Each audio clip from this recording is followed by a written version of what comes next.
This is an iHeart podcast. Guaranteed human.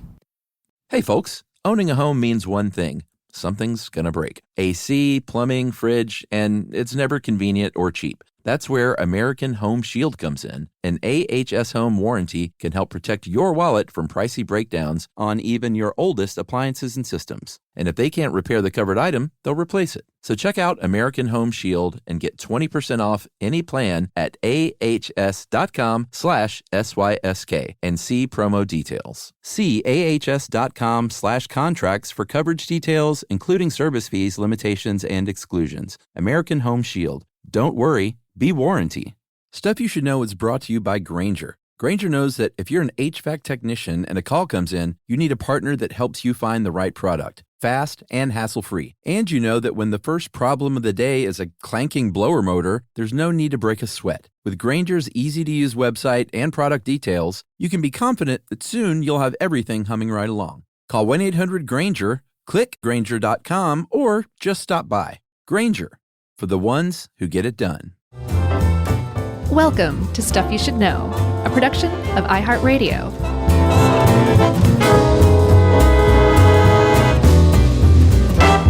Hey, and welcome to the podcast. I'm Josh, and there's Chuck, and this is Stuff You Should Know. It's just Josh and Chuck today. Yeah. That's all right. Don't freak out, Chuck. We're going to make it just fine. I'm just glad we're recording. This is just a little inside baseball here. This is our third attempt at this recording sesh. Yeah. Well, you diffused my inside joke to you that I didn't have enough time to prepare for this episode. So, Yeah, my internet went out because of a windstorm last week. And then we were like, you were kind enough to be like, we'll just do it next Thursday. Mm-hmm. And then yesterday, your internet had problems. Mm-hmm. And I said, let's just do it tomorrow morning because, Friday morning at 8:55 is when the voice is in perfect shape. Right. Which was also very kind of you. So we've been kind to one another throughout this ordeal, at least. You got to do that, people, if you want to stay married. Yeah, definitely. You want the other person to hold your hand, you better be kind. But I'm excited to finally, and it was probably good that I had a lot more time with this because this is one of those sort of thought experimenty, get your brain in the right frame of mind kind of episodes. And we Right. love doing these, and this is going to be a good one. Yeah, for sure. So what we're talking about today, Chuck, is the Silurian Hypothesis, which if I could do anything with this thing, I would rename it. I'd be like, guys, that was a terrible decision. Like, keep listening, everybody. So, right, exactly. I promise it's interesting. So the whole thing came out of, we'll explain it in a second, but we should probably talk about where it came from and why we don't like this name.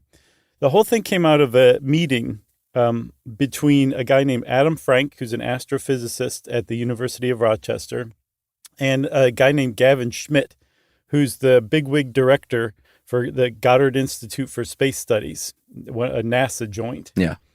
And Adam Frank went to Gavin Schmidt and said, hey, I'm trying to figure out if we could find ancient defunct civilizations elsewhere in, off of Earth. What would I look for? And the reason he was doing this is it's an answer to the Fermi paradox. Where is everybody? Mm-hmm. Well, one answer is, well, they were here, but now they all died out. So Adam Frank is looking for evidence that they were there. And Gavin Schmidt said, let me just stop you right there and up the ante here. Well, actually, do you know what Gavin Schmidt said? What? He said, let me tell you something, Professor Frank. Hey. And Professor Frank said, oh, God. If I had a dime for every time somebody did that. Right. So close. Schmidt was like, hey, buddy, what'd you say? I'll one-up you? I'll up the ante. Okay, I'll up the ante here. What if it's planet Earth? And what if there were ancient civilizations here, my friend? Yeah. And they said, check, please.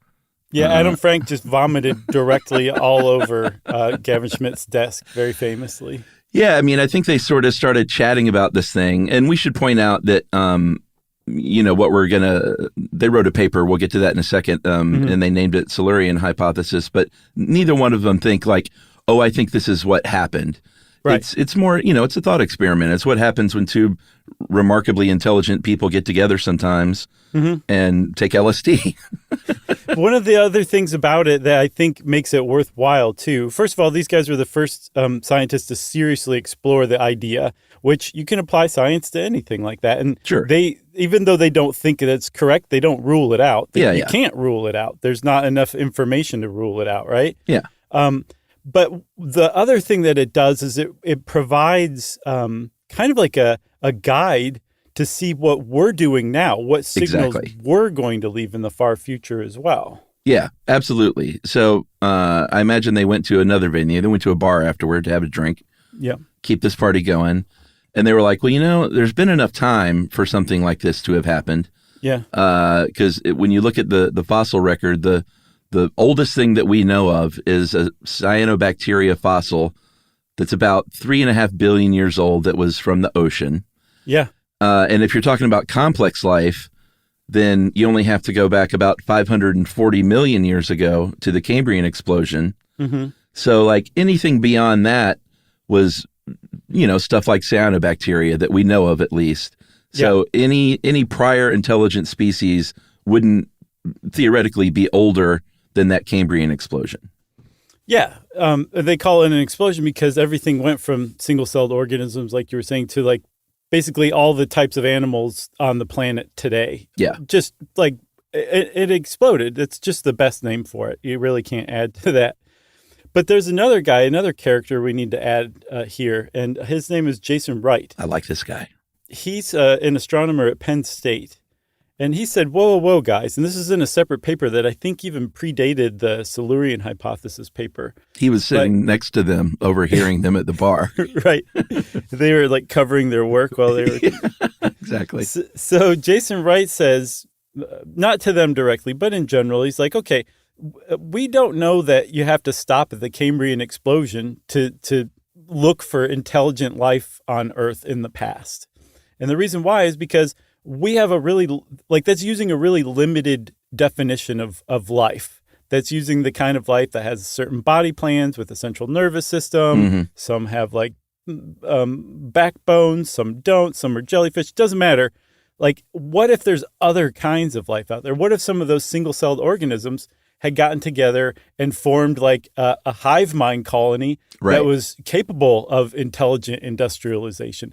We wouldn't know that. Like, think out of the box, guys. Yeah, exactly. Because, it's hard to wrap your head around. All we know is us and what happened with the development of how we got to now. Yeah. So he's like, turn that off, everybody, because that could have happened, what Josh Clark just said. And they were like, who's Josh Clark? And they said, oh, you'll find out soon enough. He said, or maybe there was another like Cambrian-like explosion that happened like way back before that. And maybe maybe they didn't leave any fossils behind or so few that we didn't find them.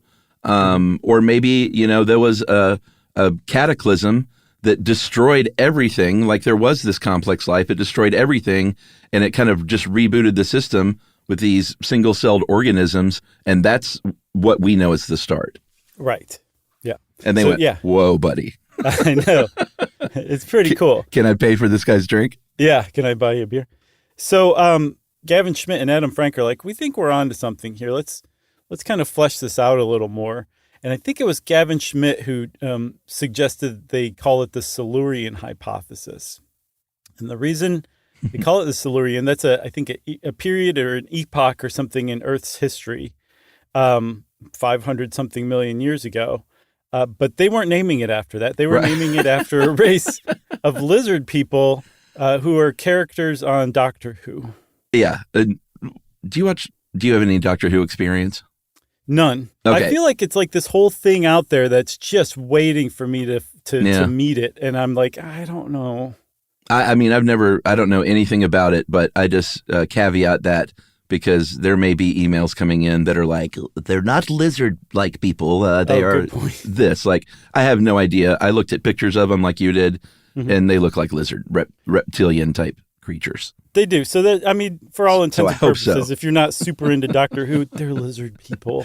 I really, really hope so. The reason that they named it after this race of lizard people in Doctor Who is that in the Doctor Who universe, they lived about 300 million years ago, which would actually place them in the Carboniferous period, not the Silurian. And apparently all Doctor Who fans are aware of that. Right. Because they're all Dr. Franks. Right. But they supposedly survived a bunch of cataclysms here on Earth by moving underground and hibernating until things cooled off a little bit, and now they're back in the Doctor Who universe. So they would be like the ancient civilization. And so there's two reasons why I find it unfortunate that they named it after that. Yeah. One, it just makes the whole thing silly to a degree. Mm-hmm. Apologies to Doctor Who fans, but sure. This is an actual like academic exercise they're engaged in. Yeah, and it has a silly thing out of the gate. I mean, again, we're not saying Doctor Who is silly, but it'd be like us coming up with like the Family Ties hypothesis or something. Right. Like it's named after a TV show. It says like before you even read the abstract, don't take this seriously. Yeah. But it's meant to be taken seriously. It's not tongue in cheek at all. Yeah. The paper isn't, at least, or the hypothesis. The other reason why is because every single author who wrote any piece or article about this hypothesis afterward uses a hypothetical lizard race to discuss what we would be looking for. And it's so obnoxious, man. So we are not going to do that. No. We're not even going to try to guess what they would be like or look like. They're just the hypothetical ancient industrialized civilization that we're looking for. So if we're looking for something like that here on Earth, Chuck, what would we start to look for? Well, and I mean, those are sort of the questions these guys started. I guess they went to another bar and started asking. They're pretty sloshed at this point. Yeah, I was going to say. And they start asking even more questions, I guess, after they got over I mean, hopefully they didn't have to argue about Silurian. I'm praying they were both Doctor Who fans and that Dr. Frank didn't have to convince old Gavin, you know? I think it might have been the other way around. And based on the titles, I think Frank would have had to go along with it. Okay. Well, either way, they started to sort of ask these big questions. And what it really comes down to are two main questions. What should we be looking for? Right. And in order to think about what should we be looking for, a good place to start is, well, what are we leaving behind that a future archaeologist or geologist might look for? Mm-hmm. And when they started poking around a little bit, they found that, there's some stuff here that does bear a resemblance to like possible signals that something could have happened as far as an ancient industrialized civilization that just went away. Like you can't hear it, but my jaw just dropped. Right. All right. Josh's jaw is on the floor. We're going to seek some medical attention and we'll take a little break and we'll be right back.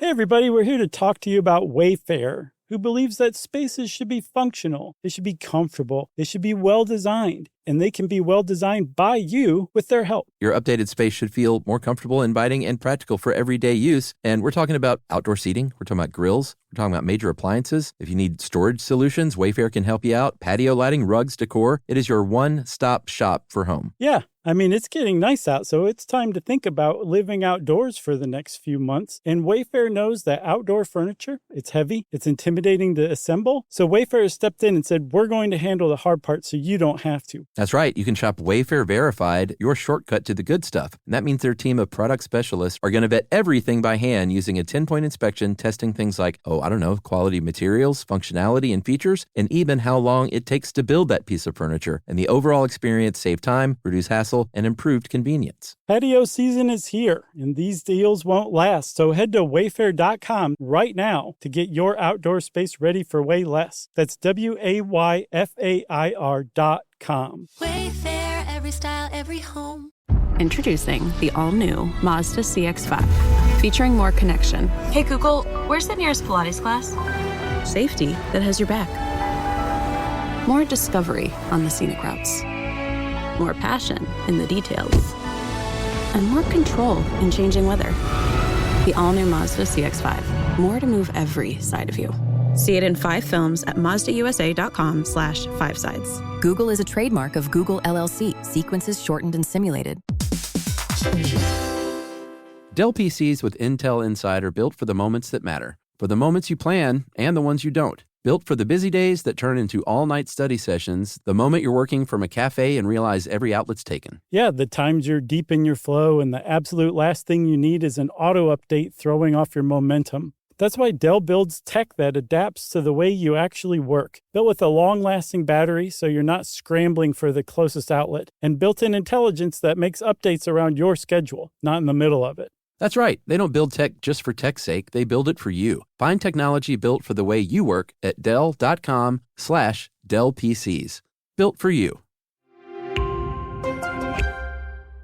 Stuxnet. Who? Stuxnet. Say it one more time. Stuxnet. I don't know what that You is. know it's Stuxnet. Is that in this? Stuxnet. Stuxnet. It's a great name. You gotta quit saying Stuxnet. That's the name of it. I know. It's a great name. All right. Stuxnet with an X.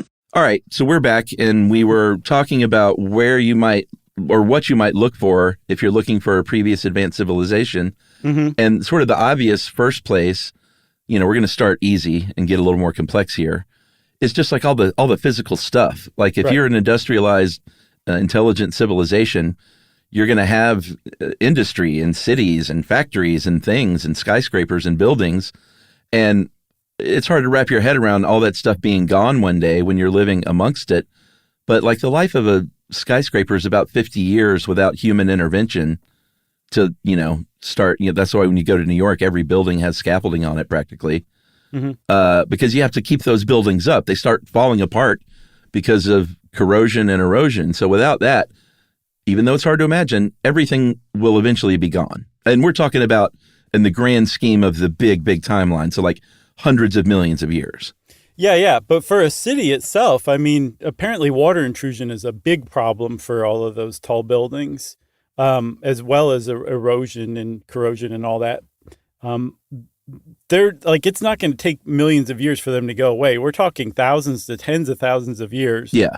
And our cities will be just completely rubble, especially ones that are built on like solid ground or rocky ground. Mm-hmm. Well above sea level, because those are the ones that are most like open and left vulnerable to the processes of erosion that sweep across Earth's surface and wipe the whole thing clean. Yeah. And it wouldn't take very long. The stuff that's underground might be a little more easily preserved. Like there, under any city, there's a huge network of infrastructure, of pipes and cables and tunnels and hard hats and stuff like that. That conceivably, even after the city above is long gone, that stuff could be preserved to a certain degree. Yeah, for sure. And we should shout out this guy that. Did you dig him up, or was that Livia? I think Livia found him. Yeah, his name is it starts with a J, but it's Jan Zelishevitz, and he's a paleontologist at the University of Leicester. Mm-hmm. Nice work. Oh boy, in the UK, and we shout him out because he sort of led us down this path of looking underground, potentially looking underwater, because things would just deteriorate a lot slower down there. But he's just a guy I just want to recommend if you want to get into some heady sort of YouTube stuff. Just Google Jan Zelishevitz. It's Zalassievicz, because I went down a little, because we had so much extra time, just a little bit of a rabbit hole. Yeah. Watching this guy, he has a bunch of YouTubes where he's speaking to university groups and classrooms and things. And he's just super smart and interesting. Yeah, the stuff he's into is super cool too. But yeah, he himself gets it across really well. I like the guy. Yeah, so he points out he was the one. I think he chose San Francisco. Like San Francisco's a goner. It's not going to be around very long. Once we're gone. And by the way, I keep saying once we're gone. Remember that amazing 2007 book, The World Without Us, by Alan Weissman? Never heard of it. Oh, yes, you have. It was like all the thing back in 2007. They made like TV shows about it and all that. So this guy basically went to the trouble of figuring out in 5 years, 10 years, 50 years, 100 years, 1,000, so on. That sounds familiar. What the planet would be like after if humans just suddenly vanished. And like he goes into detail of like the processes of erosion and corrosion, what effects it's going to have. It's just so fascinating. That's super cool. Yeah, it is super cool. And like the series, at least one series, I think on like Science Channel or something like that was worth watching too. But that has a lot to do with what we're talking about. So the topside city's gone. The stuff underneath might be preserved. But the cities that are built along water, and there's a lot of cities that are built along water. Oh, yeah. They, like, say, New Orleans is actually built below sea level. When people are gone from New Orleans is going to go away really quick. But it will probably get preserved, or at least covered over, if not preserved, by a lot of the muck, the delta muck that's brought down the Mississippi River. And that could conceivably create the conditions to preserve the whole city in some form or fashion. Totally. But, and a lot of the thought experiment is like introducing things and poking holes in it. There's not a lot, like, if you live in a urban area, it's kind of hard to think that there's not much urban area in the world, but there really isn't. I think the liberal estimates have it at about a little less than 3%, like 2.7, 2.8% of the world has been urbanized. Some people put it as low as 1%. So there's a lot of just land out there still. So if you're looking for an ancient civilization, who's not to say that it could have been like 50% of the earth, but chances are it would be something a little more like what we're doing. For sure. And so, like you were saying, like, that's one of the cool things about this as a thought experiment. Like, you raise this point and then you like poke holes in it, but then sometimes you can kind of support it instead. And so like a legitimate question would be like, why are we assuming that an ancient civilization from millions of years ago in Earth's history had cities? Yeah, good point.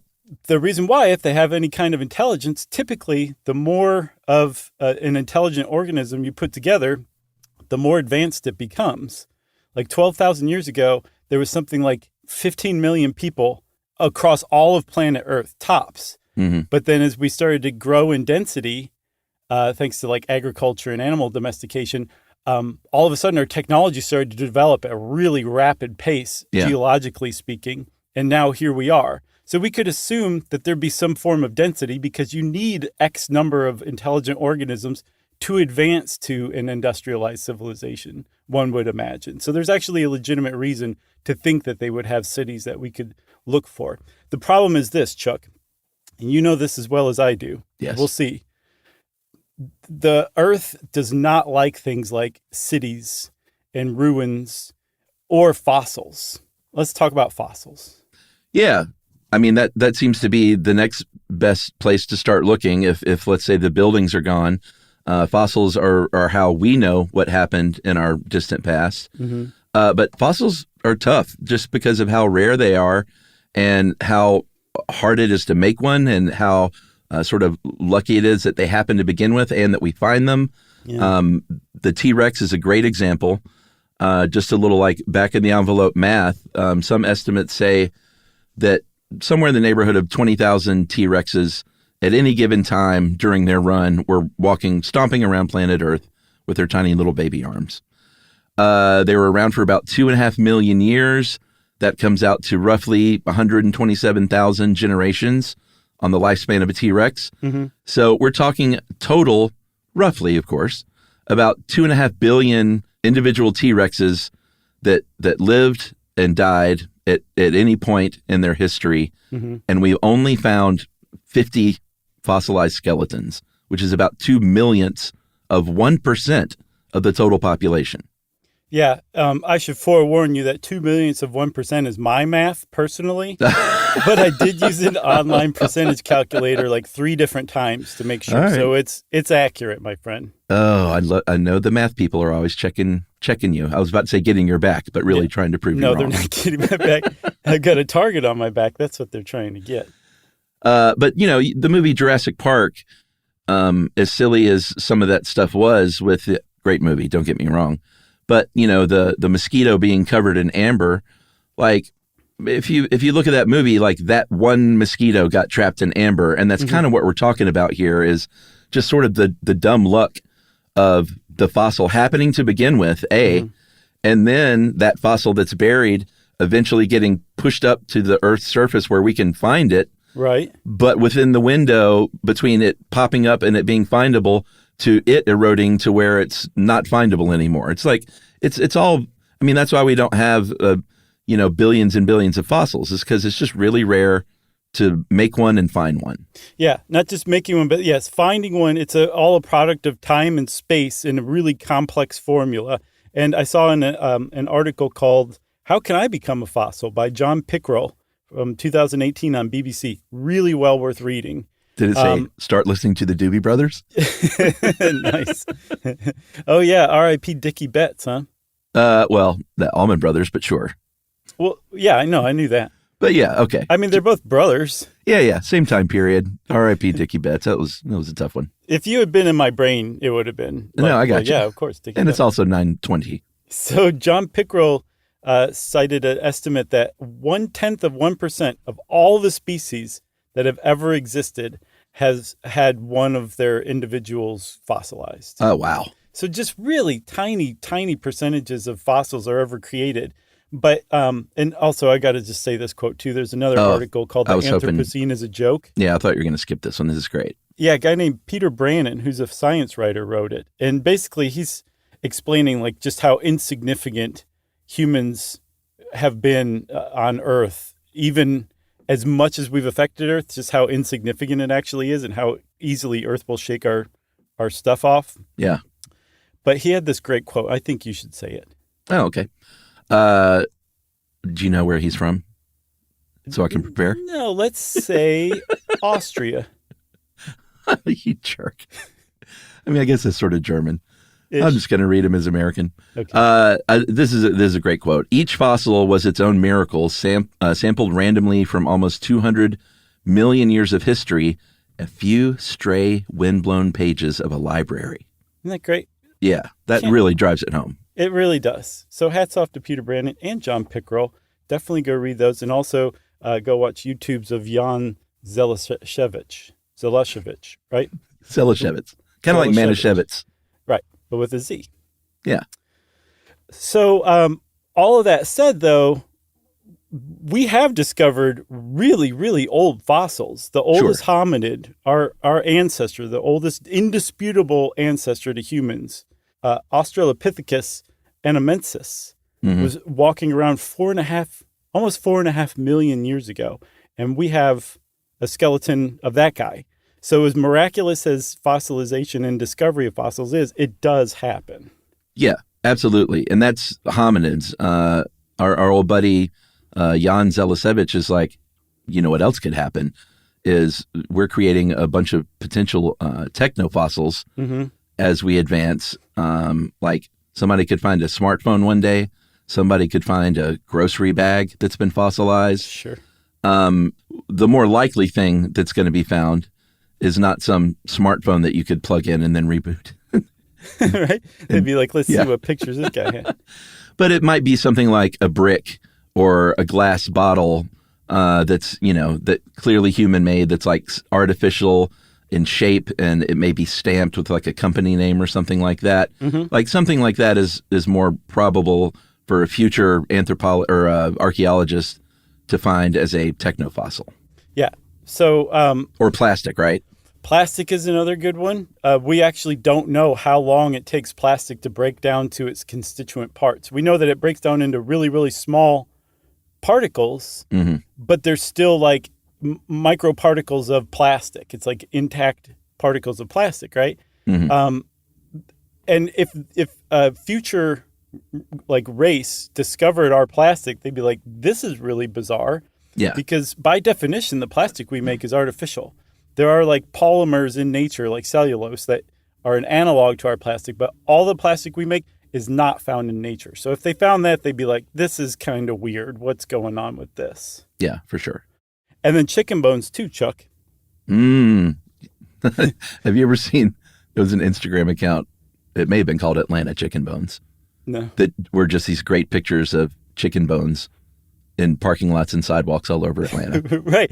So that's a really great point. There's the people who are like all bully on the Anthropocene, the idea that the humans are creating our own geological era or epoch. say like chicken bones are probably a pretty good bet for like fossilized evidence of our presence, because we raise and kill so many chickens, it boggles the mind. Their bones get everywhere, and they are anatomically different from all other kinds of chickens because we bred them to be different, like have huge breasts and not be able to walk and all sorts of terrible stuff. Yeah. So if you found other chicken bones in the fossil record and then you found our broiler chicken bones, you'd be like, what is this? And also, why are they in Antarctica? Right. I also want to point out, since I brought up Atlanta chicken bones, I am a lover of fried chicken, as you know. Yeah. It's probably my favorite food. And I have been known to have car As long as there's no shower chicken, that's still the line in the sand that I'm keeping. No, you want to keep it crispy. You don't want any humidity in there. Right. But I have always resisted the urge to toss my chicken bones because I have dogs and I walk dogs. And if you're not paying attention, that dog can snap up a chicken bone on the sidewalk pretty easily. So just a PSA there, try and keep those chicken bones in the box. Yeah, and chicken bones can splinter so readily that it can really hurt your dog's throat, stomach. You don't want a dog eating chicken bones, okay? Yeah. Did I ever tell you, this will be quick, about when my deceased dog Buckley ate an entire drumette that fell off the grill? No. It popped off many years ago. Buckley left us, but I looked down. I was like, oh, shoot, chicken bone or chicken drumette. And it was just gone. And it was gone so fast. And Buckley was there, but I was like, he wasn't chewing or anything. I was like, what happened to that thing? 10 minutes later, oh, no. He barfs up a whole, he swallowed it whole. A whole chicken drumette that was still steaming from the heat of the grill. Gross. Oh, God. So it was like, I mean, thank God he did that because that would not have been good. But no. Yeah, he swallowed that thing like a pill. And then when he threw up, he wiped his mouth. He's like, totally worth it. Yeah, I think he thought it was worth it. So I said something earlier, Chuck. We were talking about ruins, fossils, all that stuff. I said that Earth doesn't really like that kind of stuff. And I was right. Are you setting me up? Yeah.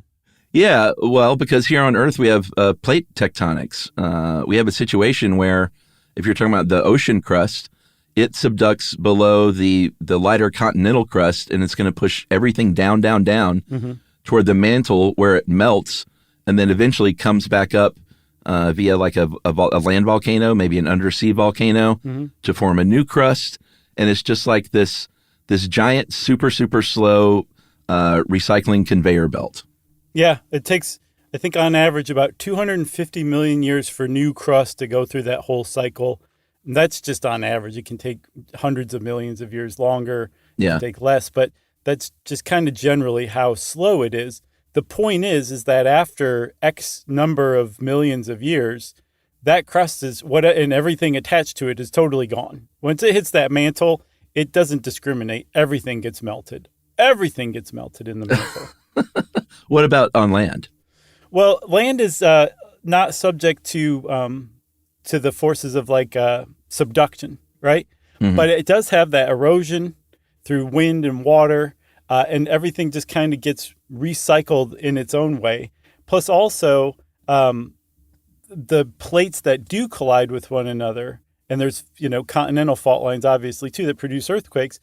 When they collide, the stuff anywhere near those edges gets all kinds of messed up. Yeah. And that's how a lot of mountain ranges form. And then there's the Himalayas.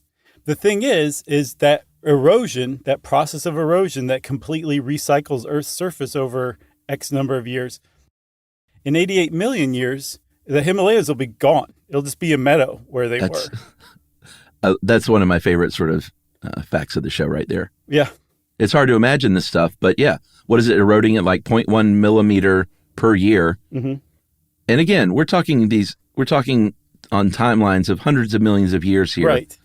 So 88 million years, yeah, that's it. Just go romp in the meadow. Yeah, because even if we're just going back to the Cambrian explosion, and you can argue that you can go back further like Jason Wright did, but even if you're just going back 540 million years, that means continental crusts have like reinvented themselves twice since then. Yeah. The Earth's surface has been recycled countless times. Apparently, the oldest surface stretch of Earth is like less than 2 million years old. Oh, geez. That's really young. Yeah. And the reason all this stuff is hard to imagine, like the Himalayas going away, is because our sense of time is so limited to about the span of a lifetime, Yeah. plus a couple of decades maybe, that when we start to think in tens and hundreds of millions of years into the future or the past, we just stop. It doesn't really make sense to us unless we really apply ourselves with episodes like this.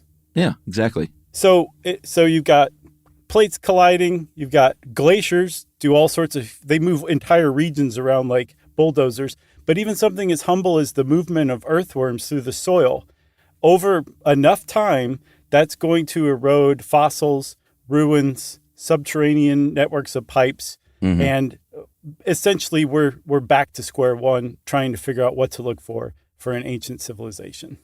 Whew. Are we done? Almost. All right, maybe we should take a break and we'll come back and talk about why we're striking out and where we go next. Stuff you should know. Charles W. Chuck Bryant. Stuff you should know. Introducing the all-new Mazda CX-5, featuring more connection, Hey Google, where's the nearest Pilates class? safety that has your back, more discovery on the scenic routes, more passion in the details, and more control in changing weather. The all-new Mazda CX-5, more to move every side of you. See it in 5 films at mazdausa.com/5sides. Google is a trademark of Google LLC. Sequences shortened and simulated.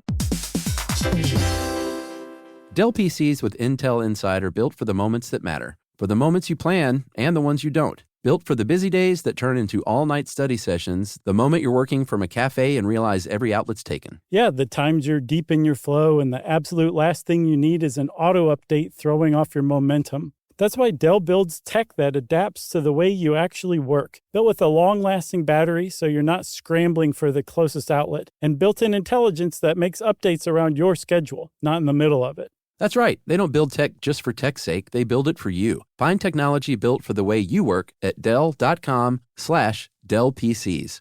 Built for you. Everyone knows winter is the real mess maker. You don't need WeatherTech floor liners for summer unless you hit the beach and half the beach ends up back in your car, or the campsite dirt ends up in your trunk. Then you'd want a cargo liner, or a road trip goes sideways, lemonade spills, ketchup goes rogue, ice cream drips. Yeah, you'd be pretty happy about those WeatherTech seat protectors. So just to be clear, as the mud you're inevitably going to step in this summer, you don't need WeatherTech unless you plan on doing summer. Visit WeatherTech.com today.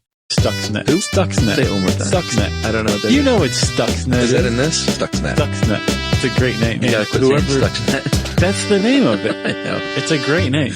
All right. Stuxnet with an X. Okay, Chuck, so we've seen that we can dismiss the archaeologists, thank you everybody, and bring in the geologists. Yeah, like take your whip, take your fedora, pack it all up, go take a break, because the geologists are on the scene. You can, Dr. Jones, you can take a seat. Right. So I can't even, what are the geologists like? They don't have a movie franchises like the archaeologists do. Yeah, I mean, they're not looking for grails, they're looking for residue, so it's not as grabby. Yeah. I guess they're, the thing that you most associate with is like a slight cough in a really large empty room.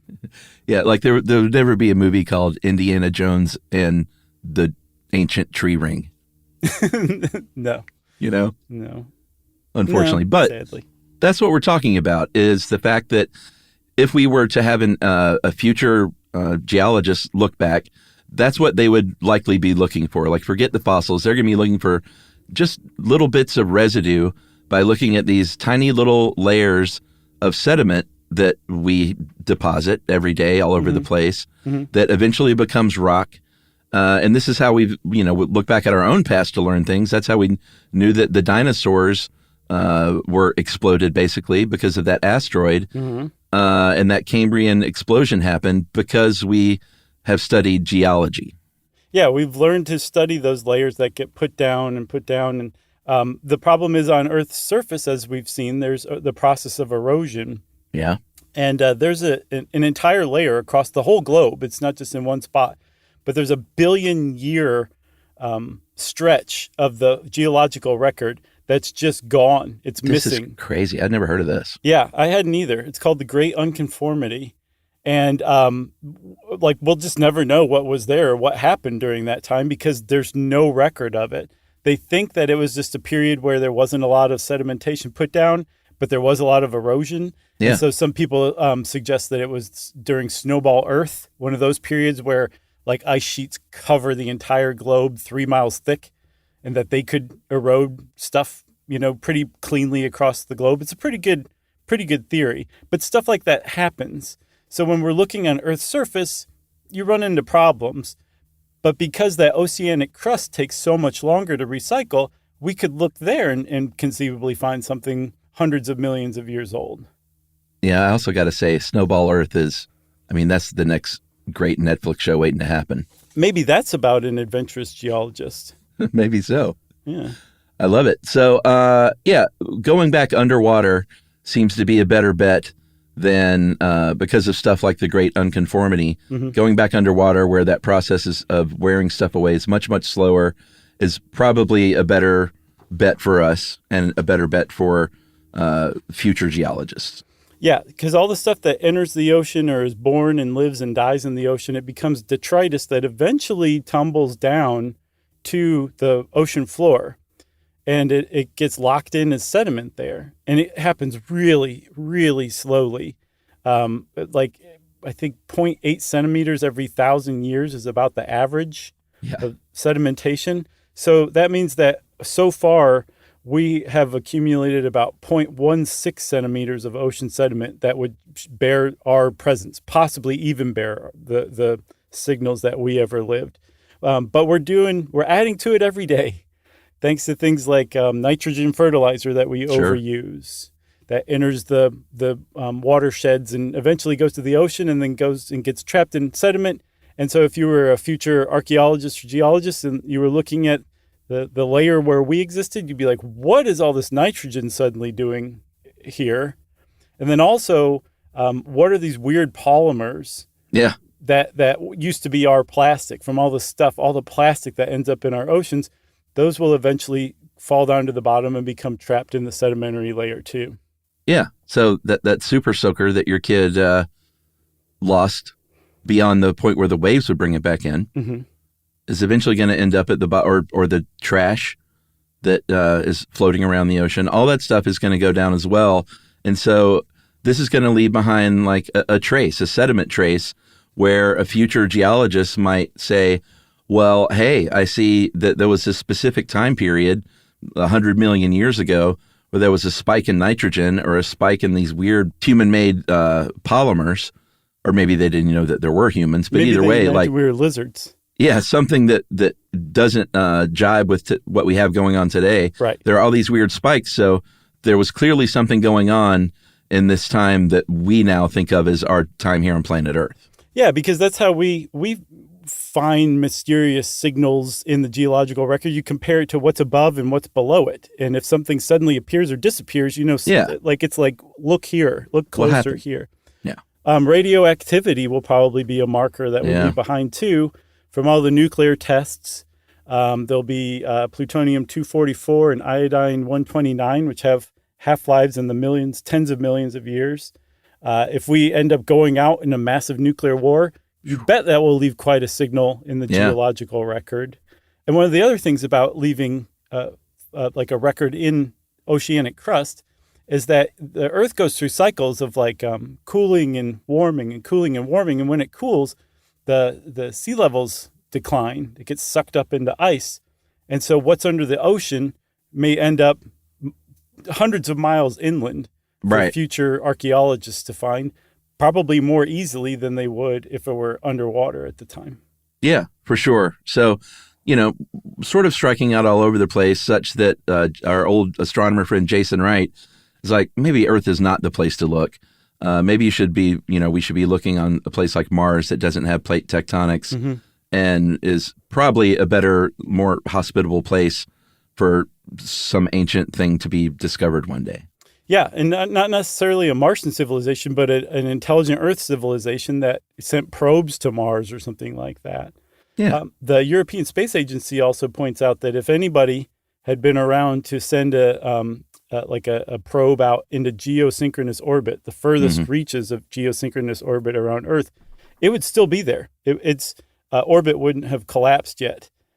So, we just need to look for 66 million year old probes spinning around Earth. That's a good start too. Yeah. So all of this sort of presents a paradox. It's pretty interesting, which is that if you're going to be an industrialized civilization that lasts long enough to leave something behind for some future geologist to find, then that means that you found some sort of sustainable way to survive. And if you found a sustainable way to survive, that means you're not making as much of a findable impact on Earth. You're living more sustainably. And so you're not dumping plastics into the ocean or nitrogen into the ocean and sort of cleaning up your act and erasing your path a little bit better. If you're not doing that, then that means you haven't found a sustainable way to live. So that means you're going to, as a society, die out much quicker. So you're going to be just a shorter blip. So either way, it's just going to make things more difficult. Yeah, whether you're long-lived or short-lived, the record you leave is going to end up just being a blip in the geological record, right? Yeah, again, on that huge timeline. So, I'm sure some people are pulling their hair out. They're like, how then? Is it even possible to find signals that an ancient civilization existed, or what signals? Well, we leave two, and yes, there are. And what you want to look for is not traces of fossils or strange appearances of elements in the geological record and sediments. Instead, you want to look at the impressions that the effects of those things had on Earth, because those get locked into geological records and they can stay around for a very, very long time. So much so that we can look back into Earth's far, far, far distant past. Yeah. And we see signals that were like, can't rule out that some industrialized ancient civilization produced these effects on Earth, because we don't know what happened. Yeah, exactly. And what we're talking about is something called a hyperthermal event, where three things kind of line up, which is an abrupt extinction of maybe not everything, but many, many, many species. That's pretty obvious. That coincides with a buildup of carbon in the atmosphere and a lot of rapid coastal erosion. All of those three things happening at once is called a hyperthermal event, and it's a pretty good indication that something really, really big happened to wipe out most everything. Yes, and usually the hyperthermal events we found are caused by negative carbon isotope extrusions, which is basically just a different way of saying a ton of organic CO2 was pumped into the atmosphere, and it had all of these telltale marks of sea level rise leading to erosion, mass extinctions, dogs and cats living together, all that stuff, right? And so if we look in the past, there are events that coincide with this. One of them is the Paleocene-Eocene thermal maximum, the PETM. Yeah. It took place about 56 million years ago. So basically, after the dinosaurs died out and right after mammals started to take over Earth, it got really hot. And I was trying to figure out how hot. The surface temps in the Arctic Sea were about 73 degrees Fahrenheit, 23 degrees Celsius. That's what you find today around the Panhandle in the Gulf of Mexico. Yeah. These are the Arctic seas. Today, the global annual surface temperature is about 59 degrees Fahrenheit, 15 Celsius. Yeah. Back then, it was 90 degrees Fahrenheit or 32 degrees Celsius. That's the global temperature, the average across all of the globe. So it was really, really hot. And they have traced that to tons of carbon dioxide suddenly appearing in the atmosphere, causing all these changes. Yeah, and that lasted for about 100,000 years. But that's not the only one. There have been other events similar to that in the Cretaceous period, in the Jurassic period, in the Paleozoic era, and then in the 6 million years since the PETM, the Paleocene-Eocene thermal maximum, there were even more of those hyperthermal events. And again, they sort of all bore the same similarities, right? Yeah, because there's only so many ways that Earth responds to being messed with. Yeah. And So like all of these things kind of do bear a striking similarity. And there's natural things that you can point to that could have caused them, like massive volcanic activity across Earth, or a sudden huge deposit of shale ended up in the mantle and got recycled very quickly, and all sorts of CO2 was released in the air. Who knows? But what Schmidt and Frank basically point to is like, and again, they don't think this is correct. They say, you can't rule out that this is a marker of an ancient civilization creating climate change in exactly the same way that we're creating climate change today, because we are laying down the foundations of a geological signal that will be detectable hundreds of millions of years in the future as a hyperthermal, exactly like the ancient hyperthermals we've discovered in Earth's past. Yeah, which is basically if we do ourselves in with climate change. Yeah, because they're predicting if we just keep going with fossil fuels just for the rest of the century, by the end of the century, we'll have increased the global temperature by about 4.8 degrees Celsius. Which is huge. That qualifies as a hyperthermal maximum.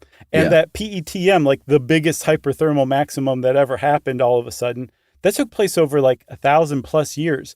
We're doing this in a couple hundred years. So it will really stick out in the geological record. Yeah, I think the PETM had a 5 to 7 Celsius degree rise. Mm-hmm.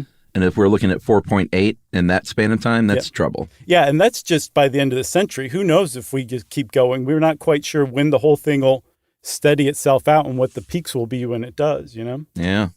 So there's one other thing that I found really interesting is that the fossil fuels that we're using to create inadvertently this hyperthermal in Earth's geological record is created from the mass extinctions from the past, those die-offs turned into fossil fuels that we use today to essentially add all that carbon to the atmosphere, which is creating these warmer conditions. Yeah, and then if you take it one step further, we're eventually going to create these mass extinctions that will create the fossil fuels for another industrialized civilization to come tens of millions of years in the future. That's right. We're just insignificant, aren't we? Yeah. But also overly significant somehow. That's right. If you really want to get that driven home, go read Peter Brandon's The Anthropocene is a Joke. It almost made me feel like fine about climate change because it just, in the grand scheme of things, it's so insignificant. I had to be like, no, it matters. It's important. Right. Stop thinking like that. Yeah. I know what you mean. So you got anything else?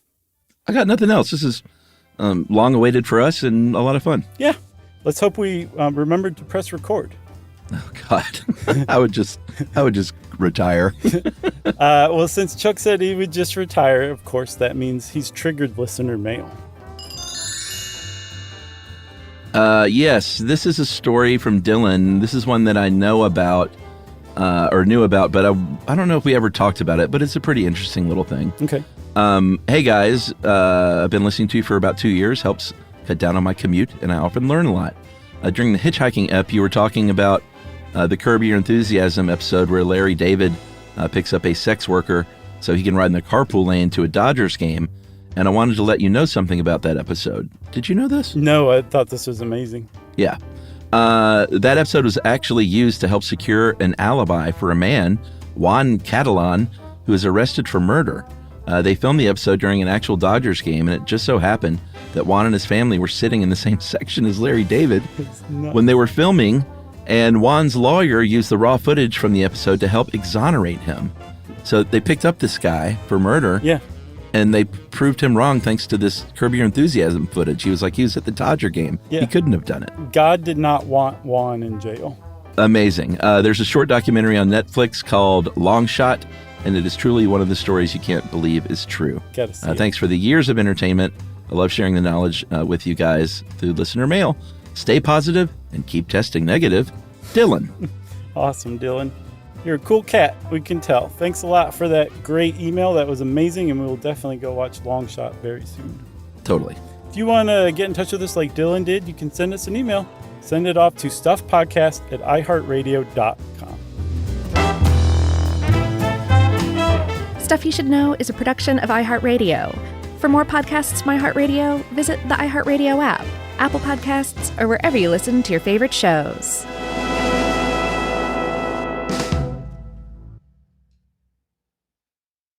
Geico presents a 30-second podcast between your podcast. Today's story is shared by one of our listeners. It's called Betrayed by Bill. It was in that moment I caught who was staring back at me in betrayal, or more like what? My insurance bill. With trembling hands, I grabbed my phone and switched to Geico, saving about $900 in the process, and never to be betrayed again. Now that was bloody riveting. It feels good when the story ends with savings. It feels good to Geico. You know, you could be adored by everyone and still completely ignored by your cat. Trust me, I know. But if you feed your cat Sheba, you can go from being ignored to truly adored in 12 days, guaranteed, or your money back. Sheba has a full menu of products, appetizers, entrees, treats, even a kitten's menu. It's so cute, so Sheba has a product for even the pickiest eater. Like Sheba Puree, it's made with bone broth, they're chef-inspired flavors, it's got a smooth and creamy texture that cats love, and contains no corn, wheat, soy, or artificial flavors. It's food that your cat's gonna love. To learn more, check out Sheba.com. That's SHEBA.com. This is an iHeart podcast. Guaranteed human.